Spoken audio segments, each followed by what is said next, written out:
समय बदलते देर नहीं लगती है।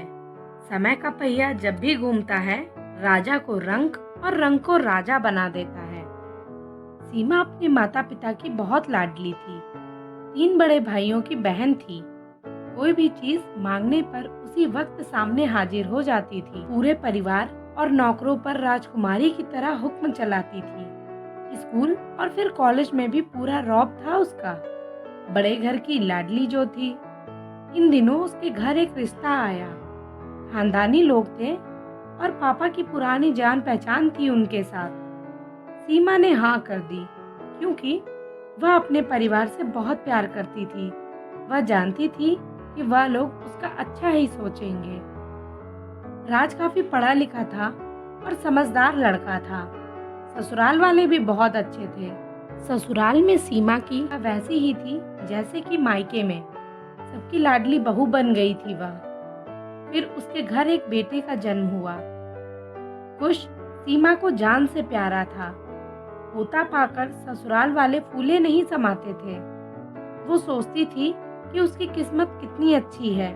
उसका हर अपना उसे कितना प्यार करता है। चाहे जीवन में कैसा भी समय आए, मेरे अपने हमेशा मेरे साथ हैं।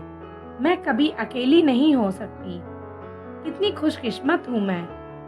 पर शायद सीमा की खुशियों को उसकी अपनी ही नजर लग गई थी।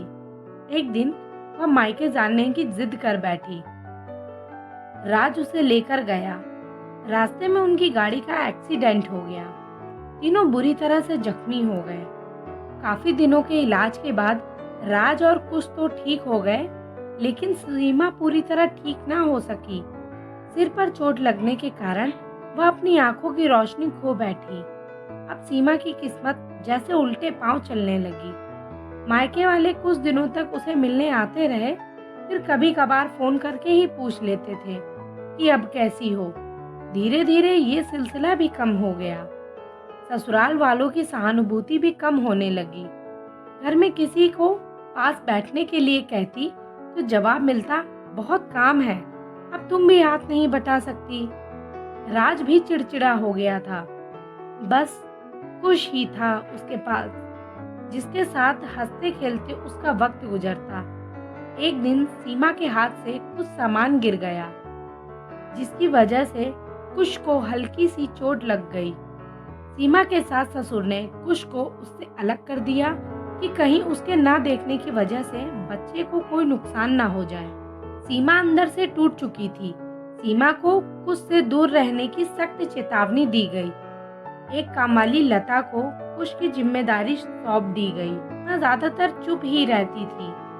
कभी कभी कामवाली लता से थोड़ा बतिया लेती, जिसके जरिए कुश का पता चलता था। सबकी लाडली बेटी और बहू सबके लिए लाडली से बोझ बन चुकी थी। वाकई दोस्तों, वक्त के बदलने में देर नहीं लगती है। हमारी किस्मत कब उल्टे पांव चलने लगे ये हमें पता भी नहीं चलता है। इसलिए हमें अपने अच्छे समय पर कभी घमंड भी नहीं दिखाना चाहिए। कहानी को पूरा सुनने के लिए आपका बहुत बहुत धन्यवाद। चैनल को लाइक करें, शेयर करें और नए हैं तो सब्सक्राइब करें।